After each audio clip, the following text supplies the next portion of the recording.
Hello दोस्तों, स्वागत है आप सभी लोगों का आपके अपने YouTube चैनल पर। तो डेली की तरह आज भी आप लोगों के लिए करंट अफेयर्स की क्लास मैं प्रोवाइड कर रहा हूं। तो यहां पर आप लोग टॉप के 10 क्वेश्चंस के साथ साथ यानी टॉप के 10 करंट अफेयर्स के क्वेश्चंस के साथ साथ जो है 50 प्लस स्टैटिक पॉइंट्स को भी यहाँ पर कवर करने वाले हैं। तो वीडियो के एंड तक बने रहिए। लगभग 15 से 20 मिनट की इस वीडियो में आप लोगों को बहुत कुछ सीखने के लिए मिलने वाला है। तो चलिए सेशन की ओर बढ़ते हैं। और अगर आप लोग अभी चैनल पर नए हैं तो चैनल को सब्सक्राइब भी कर लीजिएगा और जहाँ तक पॉसिबल हो सके जितने भी स्टडी ग्रुप्स हैं, जितने भी फ्रेंड सर्कल हैं, वहाँ पर आप लोग वीडियो को शेयर भी कर दीजिएगा। तो फर्स्ट क्वेश्चन यहाँ पर दिया हुआ है, मलावी देश के नए राष्ट्रपति कौन बने हैं? तो ये बन गए हैं लाजर चकवेरा। तो लाजर चकवेरा को मलावी देश का नया राष्ट्रपति नियुक्त किया गया है, यानी ऑप्शन यहाँ पर बी बिल्कुल करेक्ट हो जाएगा। देख लेते हैं मलावी से रिलेटेड कुछ इंपॉर्टेंट पॉइंट्स के बारे में। जैसा कि मैंने आप लोगों को बताया है कि इस वीडियो में लगभग हम 50 प्लस स्टैटिक पॉइंट्स को भी कवर करते हैं। तो मलावी के बारे में हम फटाफट देख लेते हैं। तो जो ये मलावी है यह अफ्रीका महाद्वीप में स्थित है और यहाँ की राजधानी की बात करें तो लिलोंगवे यहाँ की राजधानी है। करेंसी चलती है मलावियन क्वाचा और राष्ट्रपति अभी बन गए हैं, आप लोगों को मैंने बताई है। तो राष्ट्रपति बन गए हैं कौन? तो लाजर चकवेरा। ठीक है, लाजर चकवेरा मलावी के राष्ट्रपति बन गए हैं। तो इतनी चीजें इंपॉर्टेंट बनती थी आप लोगों के एग्जाम्स के लिए। अब बढ़ते हैं हम नेक्स्ट क्वेश्चन की ओर। तो नेक्स्ट क्वेश्चन आप लोगों का यहाँ पर दिया हुआ है, किस राज्य सरकार ने कोविड-19 को नियंत्रित करने के लिए किल कोरोना अभियान यानी किल कोरोना अभियान को शुरू कर दिया है? तो इसकी शुरुआत मध्य प्रदेश राज्य सरकार के द्वारा की गई है, यानी ऑप्शन यहाँ पर बी बिल्कुल करेक्ट हो जाएगा। तो मध्य प्रदेश ने की सरकार ने कोविड-19 को नियंत्रित करने के लिए किल कोरोना अभियान की शुरुआत की है। अब देख लेते हैं इस क्वेश्चन से रिलेटेड कुछ इंपॉर्टेंट इन्फॉर्मेशन के बारे में। तो इस अभियान का जो उद्देश्य है या इस अभियान में किया क्या जाएगा, तो इसके तहत जो डोर टू डोर सर्वेक्षण किया जाएगा और नागरिकों का कोविड के साथ अन्य बीमारियों का भी परीक्षण किया जाएगा। ठीक है, तो इसमें जो है घर घर जाकर के जो है कौन कोरोना पॉजिटिव है या नेगेटिव है, इन सभी चीज़ों की पुष्टि की जाएगी। सरकार के द्वारा नियुक्त किए जाएंगे डॉक्टर्स और इनकी डोर टू डोर जाकर के चेकअप किया जाएगा और कोरोना के साथ साथ और भी बीमारियां जो हैं उनके भी जांच की जाएगी। बात आई है मध्य प्रदेश राज्य की। तो मध्य प्रदेश राज्य से रिलेटेड यहाँ पर स्टडी पॉइंट्स हम डिस्कस कर लेते हैं। मध्य प्रदेश की राजधानी भोपाल है। मुख्यमंत्री शिवराज सिंह चौहान जो कि बीजेपी पार्टी से जुड़े हैं। गवर्नर कौन है? तो लालजी टंडन यहाँ के गवर्नर हैं। और मध्य प्रदेश के उच्च न्यायालय के जो मुख्य न्यायाधीश हैं उनका नाम अजय कुमार मित्तल है। चलिए अब बढ़ते हैं कुछ और भी पॉइंट्स की ओर। तो नेक्स्ट पॉइंट आप लोगों का यहाँ पर दिया हुआ है मध्य प्रदेश लोकसभा सीटों के बारे में। तो कितनी सीटें हैं? तो 29 सीटें यहाँ पर लोकसभा के लिए हैं और राज्यसभा के लिए यहाँ पर 11 सीटें हैं। विधानसभा की बात करें तो 230 सीटें यहाँ पर विधानसभा के लिए हैं।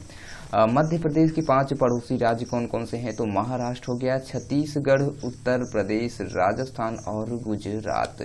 मध्य प्रदेश की राष्ट्रीय अगर हम उद्यानों की बात करते हैं तो कान्हा राष्ट्रीय उद्यान हो गया, माधव राष्ट्रीय उद्यान, बांधवगढ़ राष्ट्रीय उद्यान, पन्ना राष्ट्रीय उद्यान, सतपुड़ा राष्ट्रीय उद्यान, वन विहार राष्ट्रीय उद्यान, इंदिरा प्रियदर्शनी पेंच राष्ट्रीय उद्यान, संजय राष्ट्रीय उद्यान, मंडला प्लांट फॉसिल, ये सभी नेशनल पार्क्स एमपी में ही है, यानी मध्य प्रदेश में ही स्थित हैं।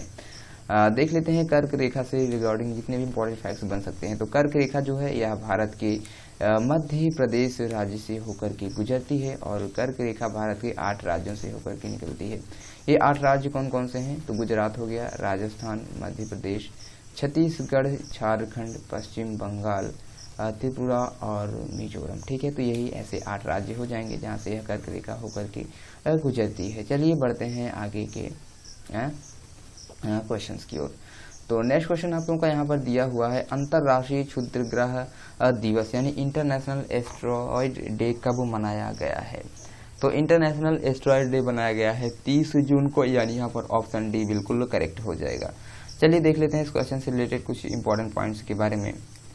तो एस्टेरॉयड क्या होते हैं आप लोगों को पता होना चाहिए। तो एस्टेरॉयड की अगर हम बात करें तो यह सौरमंडल में मंगल और बृहस्पतियों के बीच में बहुत से ऐसे खगोलीय पिंड विचरण करते हैं जो अपने आकार में ग्रहों से छोटे और उल्का पिंडों जैसे बड़े होते हैं और ये सौर प्रणाली के निर्माण के समय बने चट्टानी पिंड हैं जिसे क्षुद्र ग्रह कहा जाता है। ठीक है, और भी देख लेते हैं कुछ इम्पोर्टेंट पॉइंट्स के बारे में यहाँ पर। तो इसका जो मुख्य उद्देश्य क्या है, यह है इस दिवस के मनाए जाने का जो मुख्य उद्देश्य है वह लोगों को पृथ्वी पर एस्टेरॉयड के प्रभाव से होने वाले खतरे के बारे में सार्वजनिक जागरूकता बढ़ाने और संकट कार्यों के बारे में लोगों को सूचित करना है। देख लेते हैं कुछ इस दिवस से रिलेटेड और भी इम्पोर्टेंट पॉइंट्स को। तो इस दिवस के मनाए जाने की जो घोषणा है वह संयुक्त राष्ट्र यानी UN के द्वारा की गई थी। ठीक है,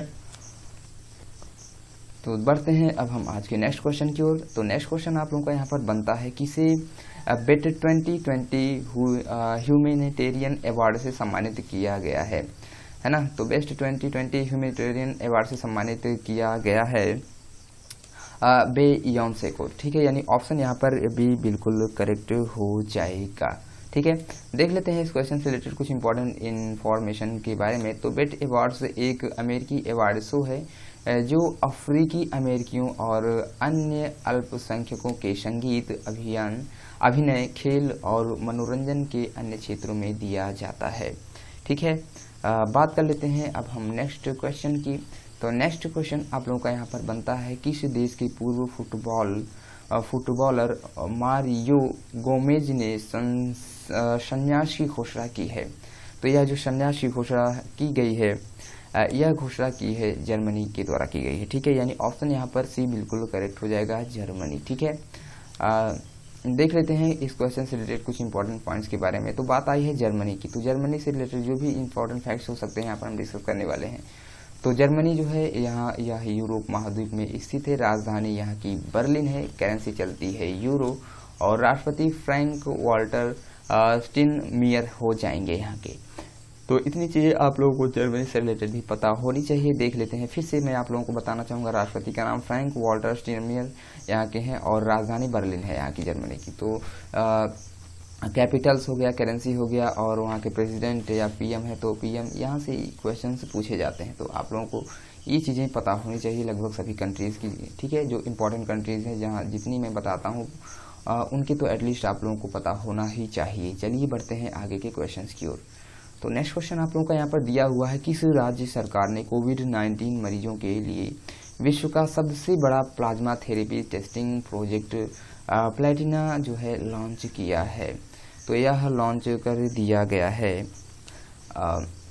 महाराष्ट्र राज्य सरकार के द्वारा, यानी ऑप्शन यहाँ पर भी बिल्कुल करेक्ट हो जाएगा, महाराष्ट्र। ठीक है, इम्पॉर्टेंट पॉइंट्स की हम बात कर लेते हैं। तो इम्पॉर्टेंट पॉइंट यहाँ पर बनता है, इस परियोजना के अंतर्गत कोविड-19 से रोगियों के लिए प्लाज्मा की 200 मिलीलीटर की 2 खुराकें दी जाएंगी और टेस्टिंग परियोजना के तहत सभी कोरोना वायरस रोगियों को मुफ्त में उपचार प्रदान किया जाएगा।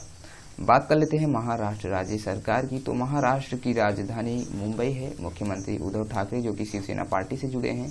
गवर्नर की बात कर लेते हैं तो भगत सिंह कोश्यारी यहाँ के गवर्नर हैं और महाराष्ट्र का जो उच्च न्यायालय है वह है मुंबई और उच्च न्यायालय। ठीक है, और यहाँ के मुख्य न्यायाधीश की बात कर लेते हैं तो दीपांकर दत्ता जो है यहाँ के मुख्य न्यायाधीश हो जाएंगे। बढ़ते हैं आगे के पॉइंट्स की ओर।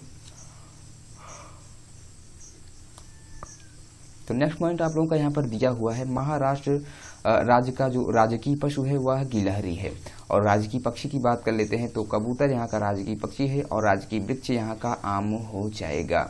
6 पड़ोसी राज्यों की बात कर लेते हैं तो उनमें गोवा, कर्नाटक, तेलंगाना, छत्तीसगढ़, मध्य प्रदेश और गुजरात आते हैं।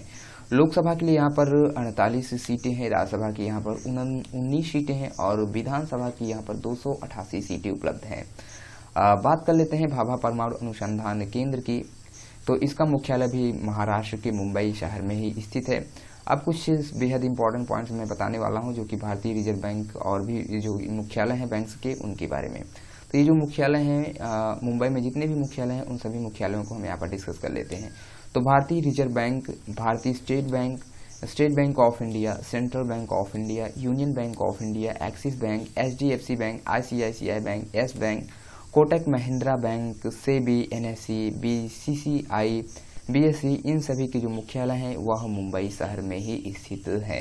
तो एटलीस्ट आप लोगों को इतने मुख्यालय के बारे में पता होना चाहिए क्योंकि ये ऐसे मुख्यालय हैं बैंक्स के जो कि एग्जाम्स में पूछे जाते हैं। चलिए अब बढ़ते हैं हम आगे के क्वेश्चंस की ओर और आप लोगों का यहाँ पर नेक्स्ट क्वेश्चन दिया हुआ है, किस राज्य के वन विभाग ने भारत का पहला कवक पार्क यानी लाइकेन पार्क विकसित किया है? तो यह लाइकेन पार्क जो विकसित किया गया है उत्तराखंड राज्य सरकार के द्वारा, यानी ऑप्शन यहाँ पर भी बिल्कुल करेक्ट हो जाएगा। अब देख लेते हैं इस क्वेश्चन से रिलेटेड कुछ और भी इम्पोर्टेंट पॉइंट्स के बारे में। तो लाइकेन की रक्षा, संरक्षण और खेती करने के उद्देश्य से उत्तराखंड वन विभाग ने पिथौरागढ़ जिले के मुनस्यारी में देश का पहला लाइकेन पार्क विकसित किया गया है। लाइकेन पार्क को कवक पार्क भी कहा जाता है। देख लेते हैं अब हम इस क्वेश्चन से रिलेटेड कुछ और भी इम्पोर्टेंट स्टैटिक पॉइंट्स को। तो बात आई है उत्तराखंड राज्य सरकार की। तो चलिए उत्तराखंड राज्य के बारे में थोड़ा सा कुछ इम्पोर्टेंट पॉइंट्स हम यहाँ पर देख लेते हैं। तो 9 नवंबर 2000 में इसकी स्थापना की गई थी। राजधानी यहाँ की देहरादून बनती है और मुख्यमंत्री जो हैं वे हैं त्रिवेंद्र सिंह रावत, जो कि बीजेपी पार्टी से जुड़े हुए हैं। ठीक है, गवर्नर की बात करेंगे तो बेबी रानी मौर्य यहाँ की गवर्नर हैं और उत्तराखंड के उच्च न्यायालय के जो मुख्य न्यायाधीश हैं वो हैं रमेश रंगनाथन। तो इतनी चीज़ें बेहद इंपॉर्टेंट थी इस क्वेश्चन से रिलेटेड। चलिए और भी पॉइंट्स यहाँ पर हम देख लेते हैं। तो उत्तराखंड के 3 पड़ोसी राज्य हैं, कौन कौन से हैं? तो हिमाचल प्रदेश, हरियाणा और उत्तर प्रदेश। उत्तराखंड के 2 पड़ोसी देश कौन कौन से हैं? तो तिब्बत और नेपाल हो गया। और लोकसभा की सीटों की बात करते हैं तो 5 सीटें यहाँ पर लोकसभा के लिए हैं और राज्यसभा के लिए यहाँ पर 3 सीटें हैं तथा विधानसभा के लिए यहाँ पर 71 यानी 71 सीटें उपलब्ध हैं। चलिए बेहद ही इंपॉर्टेंट पॉइंट्स यहाँ पर बनता है झीलों से, क्योंकि बहुत सारी झीलें उत्तराखंड राज्य में है और यहाँ से क्वेश्चन बहुत सारे एग्जाम्स में बनते हैं। तो नैनीताल झील, डोडी ताल झील, भीमताल झील, सातताल झील, राकसताल झील, मालाताल झील, देवताल झील, खुरपाताल झील, झिलमिल ताल झील, द्रोण सागर झील, गिरिताल झील, श्यामला ताल झील, रूपकुंड झील, सत्ता झील, नौकुछियाल झील, गौरीकुंड झील, नंदीकुंड झील, सुरपाताल झील, ये सभी झीलें जिसके नाम भी मैंने बताया आप लोगों को, ये सभी झीलें आपके कहाँ पे हैं? ये सभी झीलें हैं उत्तराखंड राज्य में स्थित हैं। आप लोग इसका स्क्रीनशॉट ले करके इन्हें फटाफट कई बार रिवाइज कीजिए, इनके नामों को कई बार बोलिए तो आप लोगों को ये सभी झीलें याद हो जाएंगी। ठीक है, चलिए अगले पॉइंट को देखते हैं। यहाँ पर दिया हुआ है Jim Corbett heli national parks. तो यह भारत का सबसे पुराना राष्ट्रीय उद्यान है जिसकी स्थापना 1936 में हुई थी और यह भी कहाँ पे है? तो यह भी उत्तराखंड राज्य में ही स्थित है। देख लेते हैं कुछ और भी पॉइंट्स के बारे में। तो नंदा देवी राष्ट्रीय उद्यान हो गया, गंगोत्री राष्ट्रीय उद्यान, फूलों की घाटी राष्ट्रीय उद्यान, राजाजी राष्ट्रीय उद्यान, गोविंद पशु विहार राष्ट्रीय उद्यान, यह सभी उत्तराखंड के प्रमुख नेशनल पार्क्स हैं। भारत का सबसे ऊंचा बांध जो है वह टिहरी बांध है और यह भी भागीरथी नदी पर उत्तराखंड राज्य में ही स्थित है। उत्तराखंड में ही गंगोत्री है और यहीं से गंगा नदी का उद्गम होता है और यमुनोत्री से यमुना नदी का उद्गम होता है। तो इतनी चीज़ें आप लोगों को पता होनी चाहिए उत्तराखंड राज्य से रिलेटेड, क्योंकि ये इतने इंपॉर्टेंट फैक्ट्स हैं कि यहाँ से क्वेश्चन एग्जाम्स में बनना ही बनना है। ठीक है, चलिए और भी पॉइंट्स यहाँ पर दिए हुए हैं उन्हें भी हम देख लेते हैं। तो नंदा देवी जो पर्वत है यह भी उत्तराखंड में ही स्थित है। साथ ही साथ एक बेहद ही इम्पोर्टेंट आंदोलन हुआ था, चिपको आंदोलन, आप लोगों ने नाम सुना ही होगा। यह पेड़ों की कटाई से संबंधित था और इस आंदोलन की शुरुआत भी उत्तराखंड राज्य में ही हुई थी। और एक नाम बहुत ही फेमस है इस आंदोलन से, सुंदरलाल बहुगुणा का। ठीक है ना, सुंदरलाल, ठीक है, सुंदरलाल बहुगुणा का नाम बहुत ही फेमस है। इनका संबंध भी चिपको आंदोलन से ही था, इन्हीं के द्वारा चिपको आंदोलन की शुरुआत उत्तराखंड राज्य में की गई थी। तो ठीक है, तो इतनी चीज़ें आप लोगों के इंपॉर्टेंट बनेगी, आप लोगों को पता होना चाहिए। अब बढ़ते हैं आगे के क्वेश्चंस की ओर। तो नेक्स्ट क्वेश्चन आप लोगों का यहाँ पर दिया हुआ है, अंतर्राष्ट्रीय संसदीय दिवस यानी इंटरनेशनल डे ऑफ पार्लियामेंटेरिज्म कब मनाया गया है? तो पार्लियामेंटरिज्म ये मनाया गया है 30 जून को, यानी ऑप्शन यहाँ पर डी बिल्कुल करेक्ट हो जाएगा। देख लेते हैं इस क्वेश्चन के जितने भी इंपॉर्टेंट फैक्ट्स बन सकते हैं उन सभी फैक्ट्स को। तो इस दिवस के जो मनाए जाने का मुख्य उद्देश्य है वह राष्ट्रीय योजनाओं और रणनीतियों में संसदों की भूमिका पहचानने और राष्ट्रीय और वैश्विक स्तर पर अधिक पारदर्शिता और उत्तरदायित्व सुनिश्चित करना। ठीक है, इस दिवस के मनाए जाने की घोषणा जो है यूएन यानी संयुक्त राष्ट्र के द्वारा की गई थी। तो इतनी चीज़ें आप लोग को पता होनी चाहिए इस क्वेश्चन से रिलेटेड। चलिए अब बढ़ते हैं हम नेक्स्ट क्वेश्चन की ओर। तो नेक्स्ट क्वेश्चन आप लोगों का यहाँ पर दिया हुआ है, फोन पे ने यूपीआई मल्टी बैंक मॉडल के लिए किस बैंक के साथ में समझौता किया है? तो फोन पे ने समझौता किया है आईसीआईसीआई बैंक के साथ में, यानी ऑप्शन बी बिल्कुल करेक्ट हो जाएगा। तो फोन पे जो है यूपीआई मल्टी बैंक मॉडल के लिए आईसीआईसीआई बैंक के साथ में समझौता किया है। अब देख लेते हैं इस क्वेश्चन से रिलेटेड कुछ और भी इंपॉर्टेंट पॉइंट्स के बारे में, जैसे कि बात आई है फोन पे और यूपीआई के बारे में। तो चलिए पहले फोन पे को डिस्कस कर लेते हैं। फोन पे की स्थापना की बात कर लेते हैं। तो 2015 में इसकी स्थापना की गई थी। इसका मुख्यालय जो है बेंगलुरु में है। और सीईओ की बात कर लेते हैं तो समीर निगम, यानी chief executive officer Sameer Nigam हो जाएंगे इसके।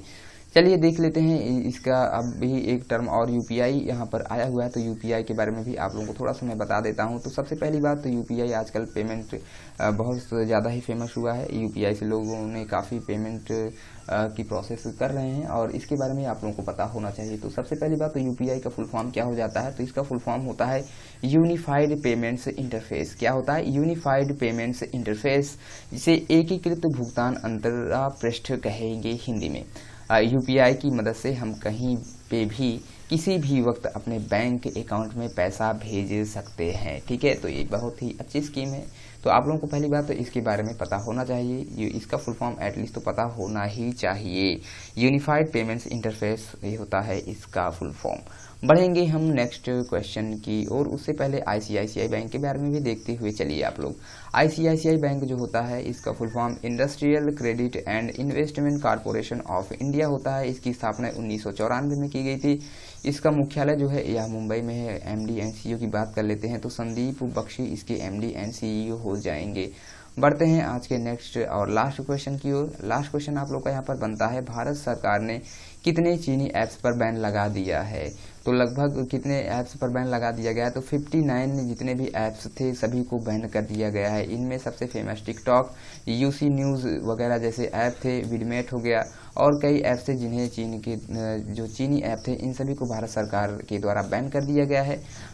देख लेते हैं अब चीन के बारे में कुछ इंपॉर्टेंट पॉइंट्स से रिलेटेड। ठीक है, तो चीन जो है यह एशिया महाद्वीप में स्थित है। चीन और भारत के बीच में एक इंटरनेशनल बॉर्डर लाइन जिसका नाम मैकमोहन रेखा है यह निर्धारित करती है बॉर्डर लाइंस को। ठीक है, चीन की सबसे लंबी नदी जो है यांगसी है और यह एशिया की भी सबसे लंबी नदी है और जिसकी लंबाई 6300 किलोमीटर है। नेक्स्ट पॉइंट दिया हुआ है, चीन जो है जनसंख्या की दृष्टि से देखें तो यह विश्व में पहले स्थान पर आ जाता है। चीन की राजधानी बीजिंग है। करेंसी चलती है रेनमिनबी यानी युआन। ठीक है, तो इतनी चीज़ें इंपॉर्टेंट बन सकती थी एग्जाम्स के लिए आप लोगों की। थोड़ा सा और देख लीजिए राष्ट्रपति कौन है यहाँ के। तो शी जिनपिंग यहाँ पे राष्ट्रपति हो जाएंगे। तो दोस्तों इतने फैक्ट्स जितने बन सकते थे मैंने डिस्कस किए। आप लोगों को बहुत सारे फैक्ट्स यहाँ पर मैंने कवर कराए हैं इन्हीं टॉप के 10 क्वेश्चंस में। तो आई होप कि आप लोगों को वीडियो पसंद आया होगा। अगर वीडियो आप लोगों को पसंद आया हो तो प्लीज़ चैनल को सब्सक्राइब कर दीजिएगा और जितने भी स्टडी ग्रुप्स हैं वहाँ पर वीडियो को शेयर करना ना भूलें। तो चलिए फिर मिलते हैं नेक्स्ट वीडियो में, तब तक के लिए जय हिंद जय भारत।